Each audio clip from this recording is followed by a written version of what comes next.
1971 সালের 13 জুন নীলফামারীর সৈয়দপুর শহর।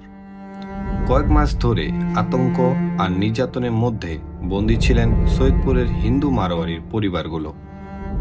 একদিন পাকিস্তানি সেনারা ঘোষণা দিল একটি বিশেষ ট্রেনে তাদের নিরাপদে ভারতে পৌঁছে দেওয়া হবে। জীবনের শেষ সম্বল সঙ্গে নিয়ে নারী, পুরুষ ও শিশুরা উঠে পড়লেন সেই ট্রেনে। কিন্তু ট্রেনটি সীমান্তের দিকে যায়নি। সৈয়দপুর স্টেশন থেকে প্রায় 2 কিলোমিটার দূরে গোলাহাটের 338 নম্বর রেল কালভার্টের কাছে ট্রেনটি থামিয়ে দেওয়া হয়। বাইরে থেকে দরজা জানালা বন্ধ করে পাকিস্তানি সেনা ও তাদের স্থানীয় উর্দুভাষী সহযোগীরা যাত্রীদের একে একে নামায়।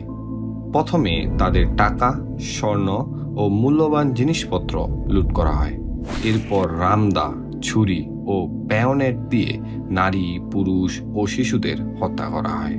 সেদিন অন্তত 437 জন মানুষ নিহত হন। পালিয়ে বেঁচেছিলেন মাত্র 10 থেকে 12 জন। রেল লাইনের পাশে পড়েছিল অসংখ্য মরদেহ। স্বাধীন বাংলাদেশের ইতিহাসে এই নির্মম অধ্যায়টির নাম গোলাহাট গণহত্যা।